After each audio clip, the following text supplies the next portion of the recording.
Hello દોસ્તો, આજે આપણે પીએસઆઈ અને કોન્સ્ટેબલની જે 12,000 કરતાં પણ વધારે વેકેન્સી બહાર પડેલી છે તેના વિશે ચર્ચા કરીશું. તમે જાણો છો તેમ તેના ફોર્મ ભરવાના શરૂ થઈ ચૂકેલા છે. તો પીએસઆઈ અને કોન્સ્ટેબલની શું એક્ઝામ પેટર્ન છે, સિલેબસ શું છે અને નોટિફિકેશનની અંદર રહેલ તમામ ઇમ્પોર્ટન્ટ માહિતી આજને આ વિડીયોમાંથી આપણે મેળવીશું. તો ચલો મિત્રો શરૂ કરીએ. ગુજરાત પોલીસ ભરતી બોર્ડ દ્વારા આ ભરતી બહાર પાડવામાં આવેલી છે. તો પીએસઆઈ અને કોન્સ્ટેબલ માટેના ફોર્મ મિત્રો 4 તારીખથી ભરવાના શરૂ થઈ ચૂક્યા છે, જે તમે 30/4 સુધી ભરી શકો છો. અને ફોર્મ ભરવા માટેની વેબસાઇટ છે ઓજસ વેબસાઇટ ઉપર જ તમારે બંનેના ફોર્મ ભરવાના છે. ટોટલ વેકેન્સીની વાત કરીએ મિત્રો તો 12,472 જેટલી ટોટલ ભરતી છે, જેમાંથી પીએસઆઈની 472 જેટલી જગ્યા પીએસઆઈ માટેની છે અને બાકીની 12,000 જેટલી જગ્યા છે તે કોન્સ્ટેબલ માટેની છે. એએસઆઈની આ વખતે કોઈ પણ ભરતી પ્રક્રિયાની વાત કરેલી નથી, એટલે માત્ર પીએસઆઈ અને કોન્સ્ટેબલની જ ભરતી આપેલી છે.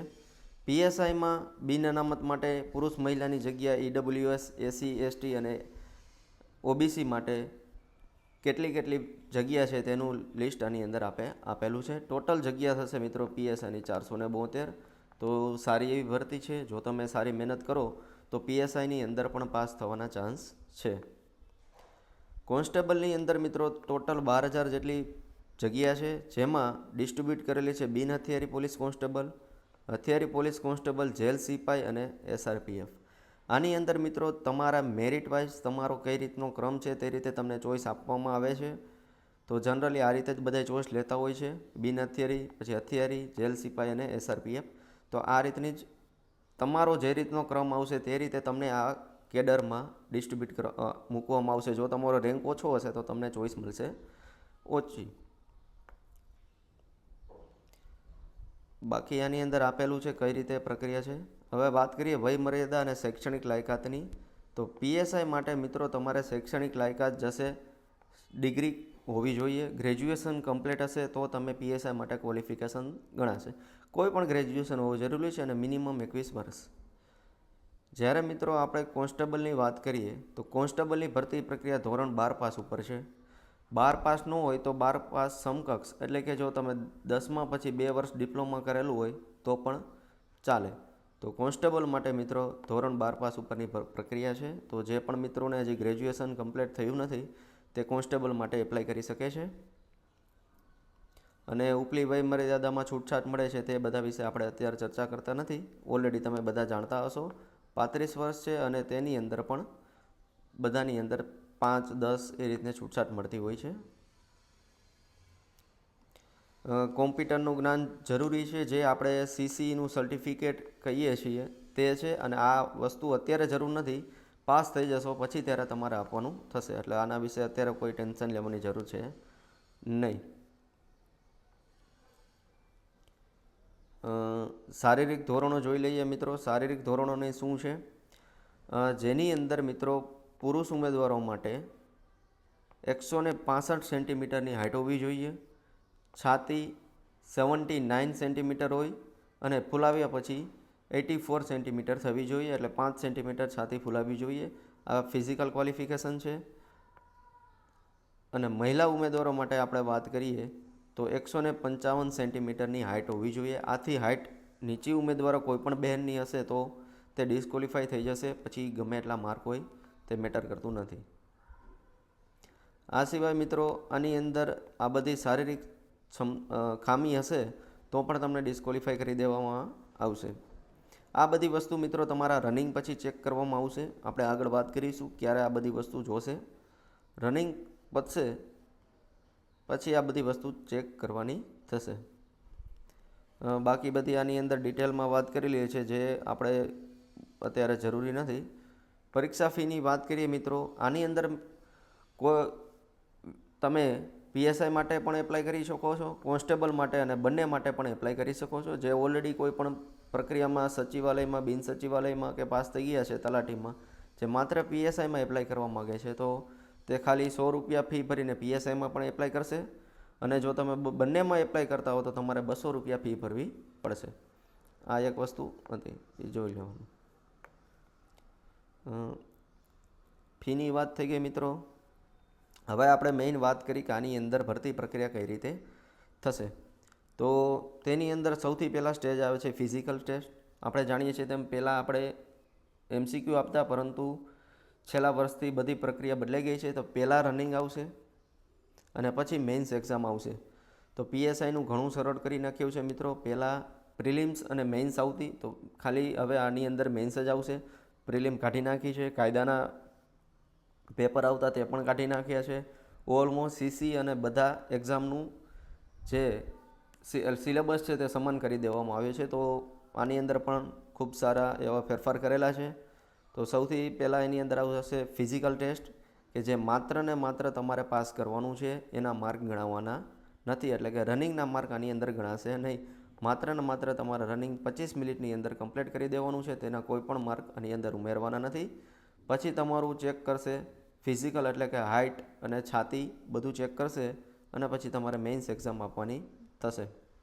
કોન્સ્ટેબલની અંદર પણ તે રીતે છે, પહેલાં ફિઝિકલ ટેસ્ટ અને પછી MCQ ટેસ્ટ આવશે. એની અંદર આપણે હમણાં ડિટેલમાં જોઈએ. ફિઝિકલ ટેસ્ટમાં કઈ રીતે છે, તો પુરુષ ઉમેદવારો માટે આપણે વાત કરીએ તો પુરુષ માટે 5000 મીટર 5 કિલોમીટરની દોડ છે, જે મેક્સિમમ તમારે 25 મિનિટમાં પૂરી કરવાની છે. આના કરતાં તમે 20 મિનિટમાં પૂરી કરશો તો તેના કોઈ એક્સ્ટ્રા માર્ક છે નહીં. આ માત્ર ને માત્ર પાસ કરવાની છે. આના કોઈ માર્ક હવે ગણાતા નથી, પહેલાં આના માર્ક ગણાતા. મહિલા માટે 1600 મીટર છે અને 9 મિનિટ અને 30 સેકન્ડની અંદર પૂરી કરવાની છે. તો હવે આની અંદર જો તમે દોડ કમ્પ્લીટ કરી દેતા હોય તો આમાં હવે વધારે મહેનત કરવાની જરૂર છે નહીં. હવે આપણે વાત કરીએ PSIના સિલેબસ વિશે. PSIના શું સિલેબસ છે, તો સૌથી પહેલાં તમારે રનિંગ લેશે. રનિંગ કરશો એટલે પછી તમારે શારીરિક માપદંડ કસોટી આવશે, જેની અંદર તમારી હાઇટ ને તે બધું ચકાસવામાં આવશે. જો તમે તેમાં પાસ થઈ જશો તો જ તમને મેઇન્સ એક્ઝામની અંદર બોલાવવામાં આવશે. તો મેઇન્સ એક્ઝામની અંદર શું છે મિત્રો, મેઇન્સ એક્ઝામમાં ટોટલ 300 માર્કનું પેપર રહેશે, જે 2 પાર્ટમાં ડિવાઈડ કરેલું છે. 3 કલાકની અંદર એક જ પેપર રહેવાનું છે. આની અંદર 2 પેપર હશે. એક જ 300 માર્કનું ટોટલ માર્ક આમાંથી જ ગણાવવાના છે. ટોટલ માર્ક 300માંથી જ ગણાશે. તમારે કેટલા માર્ક આવવાના છે તે મેરિટ આની આધારે જ બનવાનું છે, જેની અંદર 2 પેપર ડિવાઈડ કરેલા છે. પહેલું છે MCQ છે, GSનું પેપર, અને બીજાની અંદર ગુજરાતી અને ઇંગ્લિશ લેંગ્વેજ સ્કિલની વાત કરેલી છે, ડિસ્ક્રિપ્ટિવ હશે, જે 100 માર્કનું છે. તેના માટે પણ તમને 3 કલાક ફાળવેલા છે. અને GS માટે 200 MCQ છે, તેની અંદર પણ 3 કલાક ફાળવેલા છે. તો GSના પેપરની અંદર શું હશે, તો GSનું પેપર છે તેની અંદર પાર્ટ 1 અને પાર્ટ 2 કરેલા છે. તો પાર્ટ 1ની અંદર જોશું મિત્રો 200 MCQ છે. એક મિનિટ, ક્યાં જતું રહ્યું યાર. ઓકે,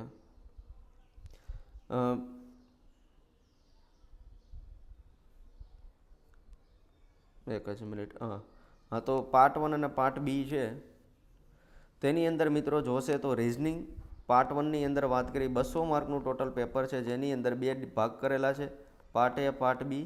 પાર્ટ એની અંદર 100 માર્ક્સ, પાર્ટ બીની અંદર પણ 100 માર્ક્સ.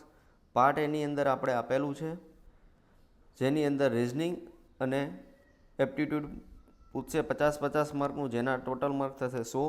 અને આની અંદર પણ મિત્રો 40% માર્ક્સ મેળવવા કમ્પલસરી છે. આ વાત થઈ પાર્ટ બીની. પાર્ટ એની. પાર્ટ બીની અંદર પણ મિત્રો તમારો GSનો પોર્શન્સ રહેલો છે. GSની અંદર ભારતનું બંધારણ છે, પબ્લિક એડમિનિસ્ટ્રેશન છે, તેના 25 માર્ક્સ છે. હિસ્ટ્રી, જિયોગ્રાફી, કલ્ચરના 25 માર્ક, કરંટ અફેર અને જનરલ નોલેજના 25 માર્ક, અને એન્વાયરમેન્ટ, સાયન્સ, ટેક અને ઇકોનોમિક્સના 25 માર્ક. તો તમારે આટલામાંથી 100 માર્ક્સ મેળવવાના છે, અને મેથ્સ રિઝનિંગના 100 માર્ક્સ છે. એટલે ટોટલ તમારે આ 200 માર્કના MCQ થવાના છે.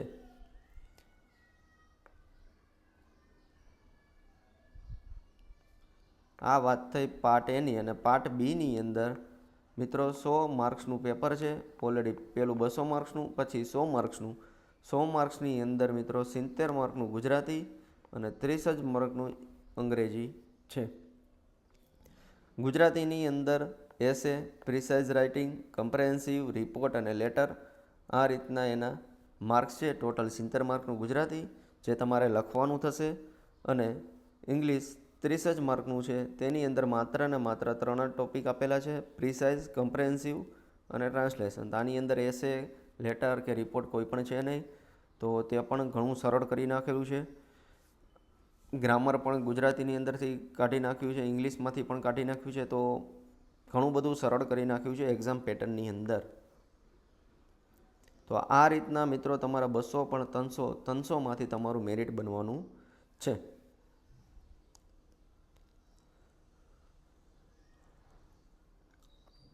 અને બીજી બધી વસ્તુ આપણે જાણીએ છીએ તેમ 0.25 માર્ક નેગેટિવ રહેવાના છે, અને ઈનો ઓપ્શન પણ તમારે હશે MCQની અંદર.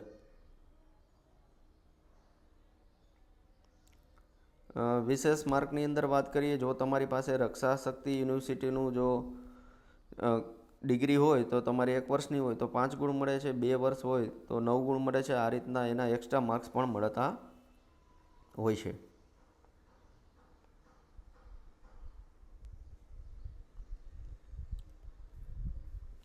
હવે આપણે મિત્રો વાત કરીએ કે કોન્સ્ટેબલની અંદર કઈ રીતનું એનું એક્ઝામ્સ પેટર્ન છે, સિલેબસ છે. તો કોન્સ્ટેબલના એક્ઝામ્સની અંદર મિત્રો 200 MCQ છે, અને 200માંથી તમારું મેરિટ બનશે. 200 માર્ક્સ માટે તમને 3 કલાક ફાળવેલા છે, જેની અંદર પણ પાર્ટ A અને પાર્ટ B આપેલા છે. પાર્ટ A હશે 80 માર્ક્સનું અને પાર્ટ B છે 120 માર્ક્સનું. ટોટલ 200 માર્કનું છે, જેની અંદર 80 અને 120 એવી રીતે 2 પાર્ટ પાડેલા છે. 80 માર્ક્સની અંદર મિત્રો તમારું રિઝનિંગ, DI અને એપ્ટિટ્યૂડ એટલે કે મેથ્સના ક્વેશ્ચન હશે, અને ગુજરાતી લેંગ્વેજના પણ પ્રશ્ન હશે. એટલે કે ટોટલ 80 માર્કનું હશે, જેમાંથી મિત્રો તમારે 40% માર્ક્સ મેળવવા કમ્પલસરી છે. PSIની અંદર પણ આ જ રીતે બધા પાર્ટમાંથી 40% મિનિમમ માર્ક્સ હોવા જોઈએ, અને નેગેટિવ માર્ક્સ 0.25 અને ઈનો ઓપ્શન પણ હશે. તો બધાની અંદર તમારે 40 માર્ક્સ મેળવવા કમ્પલસરી છે. પાર્ટ એમાં પણ 40% માર્ક્સ મેળવવા કમ્પલસરી છે, એટલે કે મિનિમમ તમારે 32 માર્ક્સ જોવે. પાર્ટ બીમાં પણ તમારે 40 માર્ક્સ મેળવવા 40% જરૂરી છે, એટલે કે આની અંદર પણ 48 માર્ક હોવા જોઈએ.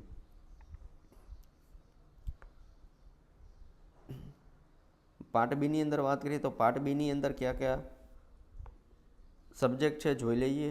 પાર્ટ બીની અંદર 120 માર્કનું પાર્ટ બી છે, જેની અંદરથી બંધારણ 30 માર્કનું છે, current affair, science, general knowledge 40 માર્કનું હશે, હિસ્ટ્રી, કલ્ચર, જિયોગ્રાફી, ગુજરાત અને ભારત બંનેનું છે તેના 50 માર્ક છે. આ રીતે મિત્રો ટોટલ 120 માર્કનું સિલેબસ બને છે. તો તમારે માત્ર ને માત્ર આટલા ટોપિક જ કરવાના છે. આની અંદર મિત્રો અંગ્રેજી આવતું નથી, માત્ર ગુજરાતી છે, અને એ પણ MCQની અંદર છે. તો કોન્સ્ટેબલમાં બધી વસ્તુ MCQમાં છે, લખવાની કોઈ પણ ડિસ્ક્રિપ્ટિવમાં છે નહીં. તો આ આપણે ચર્ચા કરીએ કોન્સ્ટેબલની સિલેબસ વિશે. અને તમારું 200 માર્ક્સમાંથી મેરિટ બનશે, જેની અંદર મિત્રો આપણે મિનિમમ 32 + 48 માર્ક હોવા જરૂરી છે. એટલે મિનિમમ 80 માર્ક્સ તો જોવે. 200માંથી 80 માર્ક્સ જોવે. 80 કરતાં ઓછા હશે તો તમે ડિસ્ક્વોલિફાય થઈ જશો.